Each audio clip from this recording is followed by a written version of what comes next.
The question says derive the expression for velocity of sound waves in a solid. Let's see how to do it. Suppose आपके पास ये solid है और यहाँ पे sound wave is going to enter. अब sound wave क्या है? Nothing but pressure wave है ना, pressure develop करती है. उस pressure की वजह से अगर मैं छोटा सा एक portion ले लूँ, बहुत छोटा सा, मैं आपको बड़ा दिखा रहा हूँ कि एनालिसिस में काम आएगा. dx पोर्शन ले लिया. ये प्रेशर वेव फोर्स लगाती है इस एलिमेंट पर, और ये कह सकते हैं कि समझ लीजिए थोड़ी देर के बाद ये इस प्रेशर लगाने की वजह से, बाहरी प्रेशर लगाने की वजह से इसमें अंदर स्ट्रेन आ जाता है. और स्ट्रेन मान लीजिए थोड़ा सा आ गया dx में dy का, तो ये अब कितना हो गया dx प्लस dy. तो ये जो हल्का सा स्ट्रेन आया इसको हम dy बोल रहे हैं. तो what I am calling this strain to be dy by dx. और ये जो आपका एलिमेंट है इस पे जो स्ट्रेन आया है इसकी वजह से इसमें अंदर एक स्ट्रेस डेवलप हो जाएगा, क्योंकि हम जानते हैं स्ट्रेन पहले आता है और स्ट्रेस बाद में आता है. तो वो स्ट्रेस डेवलप हो जाता है, उस स्ट्रेस को हम चाहे सिग्मा से दिखा दें, और जो अंदर से डेवलप फोर्स हुआ है divide by in response to the external pressure, we always write it as F by area of cross section A. ठीक है. तो हम लोग यहाँ पे जो फोर्स है ये इंटरनली डेवलप्ड फोर्स है in response to the pressure due to sound. तो ये स्ट्रेस आ गया. अब हम लिख सकते हैं एफ अपना Young modulus is equals to F divide by A और strain divide by D X. और we can also write F D X upon A D Y. So हमारा जो इंटरनली डेवलप्ड फोर्स आया वो क्या है? Y A D Y Young modulus upon D x.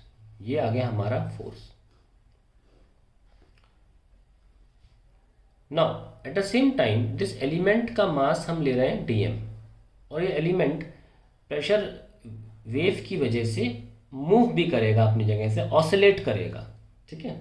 This will oscillate from its position, and उस दौरान जो acceleration होगा उसे हम कैसे लिखें? उसका mass into acceleration of the element dx, which will be written as df. ठीक है. तो ये अलग एनालिसिस चल रहा है. अब dm को कैसे लिख सकते हैं आप? डेंसिटी इनटू वॉल्यूम, और एरिया तो आपने a ले लिया, और लेंथ है उस पोर्शन की dx इनटू एक्सेलरेशन a. सो ये आपका df आ गया. अब एक काम कर सकते हैं आप, df बाय dx आप लिख सकते हैं. So you'll get rho a into A. तो रो a इंटू ए आपका आ गया df बाई dx. सिमिलरली आपने अगर f यहाँ लिखा लिया है तो दोनों वैल्यूज़ को बराबर करने के लिए इसको भी डिफरेंशिएट कर लें, तो हम फर्स्ट और सेकंड को बराबर रख सकते हैं. तो हम फर्स्ट इक्वेशन को दोबारा डिफरेंशिएट करेंगे. Differentiating equation 1 with respect to x. So हमें क्या मिलेगा? df by dx is equals to Y A, और dy बाई dx का एक बार और करेंगे क्या हो जाएगा? D square Y by D X square. तो अब दोनों हमारे पास चीज़ें आ गई हैं. df by dx from internally developed force, और एक्सेलरेशन वाली इक्वेशन से df by dx is rho a into acceleration. अब हम दोनों इक्वेशंस को मान लें, उसको थर्ड इक्वेशन मान लें, तो हम 2 = 3 कर सकते हैं. ऐसे में क्या हो जाएगा हमारे पास आ जाएगा rho a small a is equals to Y A D square Y by D X square, and hence we have a से a कैंसिल. सो एक्सेलरेशन आ जाएगा y बाय रो, और यहाँ पे D square Y by D X square.